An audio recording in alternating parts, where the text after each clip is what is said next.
We are back with the Screen Team, being joined by Maisha for this last particular segment of this full hour show. And Maisha, this is a movie that you were like, you're trying to get me to watch this movie for a long time, this next flick. You were like, oh, have you seen this movie yet? I'm like, no, I'm Maisha, I haven't seen it yet. I'm too busy watching other awesome movies. And you're like, no, dude, you got to see Blood Diamond. You got to see Blood Diamond. I'm like, I'll get there, okay? I'll get there. You needed to watch it. I needed to, but it took me like a year. I was going to say a year, you say 1,000, probably somewhere in the middle. But Blood Diamond, for those out there who maybe don't know it, don't know what it's about, can you give a brief description of it? It's really about the blood or the diamond trade, and I say the theft of diamonds in Sierra Leone when even back in the 90s, essentially. And this is based off of a real trade that was happening. Like, this is not something that was just a made up story.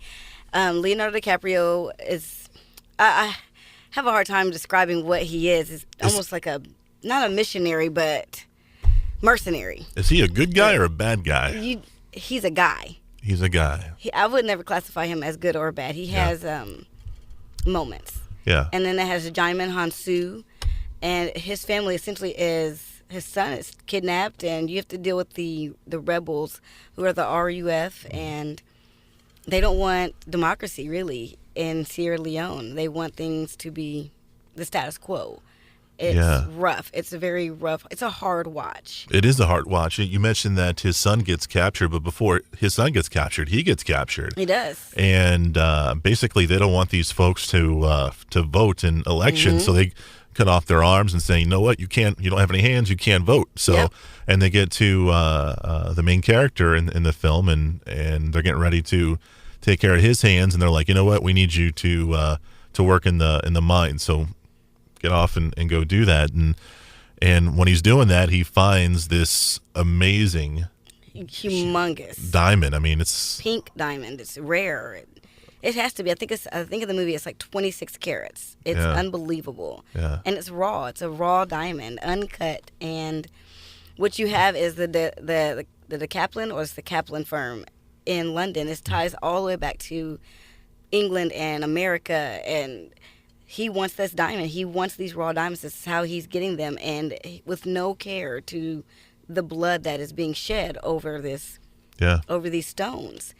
And for a very long time, when I very first saw this movie, it made me very conscious. I always heard people saying, I want my diamonds conflict-free. And they say there's peace in Sierra Leone, but I think just as much as people didn't really care in the 90s and the 80s and the 70s, I don't think people really pay that much attention. They don't really care that much now. Yeah. So how do we really know that people are not dying over these same diamonds? That's a great question. I don't know. And how do they...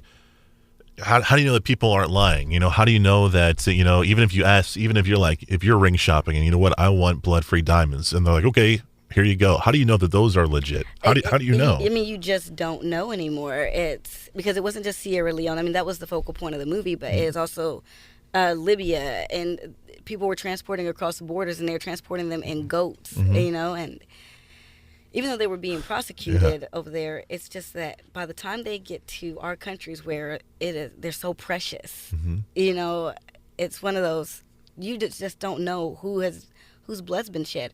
What children, I mean, the child soldiers that the Rebel Alliance had, it was awful. They brainwashed them. They also drugged them. They were shooting them up with drugs, making them shoot their own fathers. You just can't imagine that someone that was a child once would grow up and become a monster to inject 10, 11-year-old boys full of drugs and completely brainwash them to the point where they're walking around with AK-47s and thinking nothing of it. Yeah. Jennifer Connelly had a good line in the film. They're walking to a refugee camp, and she's like, you ever seen 1 million people before together? Here you go. And she's like, and you probably won't see more than 5 seconds of this on CNN, and there's too much talk about,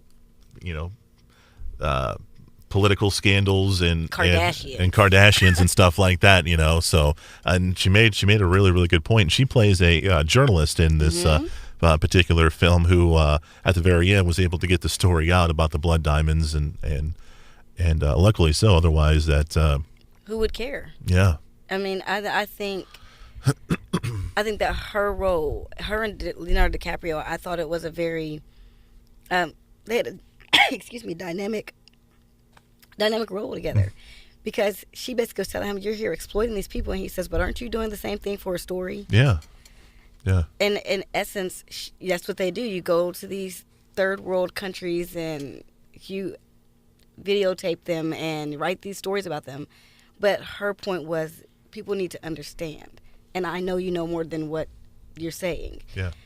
And so it is truly one of my favorite movies. I guess I've probably seen Blood Diamond, I don't know, 10, 12 times. Yeah, it's a really, really good movie, and the acting is just amazing in this film. You know, we mentioned DiCaprio and Jennifer Connelly, and Djimon Hounsou. I can never pronounce his name, but my goodness, that man can act. Oh, my goodness. Whenever he's I've seen him in other films before, but whenever he gets mad, that dude gets mad. I mean, you just see like veins popping out of him, spit flying all over the place. He's serious. He's definitely serious. Amazing, amazing actor. I wish he was in more films. He's really, really good. Who's gonna like this film? Honestly, I think I really conscious people. Mm-hmm. I think if you are, I would definitely say people that really are very aware of where their products are coming from, Mm-hmm. and are socially conscious. You don't bury your head like a sheep. You'll like it. I think if you're over 30, honestly, I can't really say in your 20s. I saw this movie in my 20s, but I didn't get it really until I got a little older. Yeah.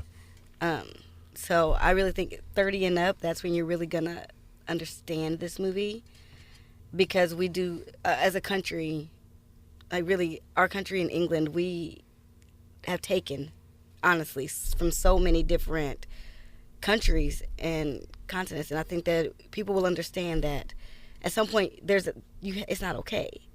You just have to be very aware. I don't think anyone in their teens or 20s are really going to get this movie. Mm-hmm. I could be wrong. So if you're in your teens or your 20s and you watch this movie and you really, really enjoy it, thank you for not being a sheep.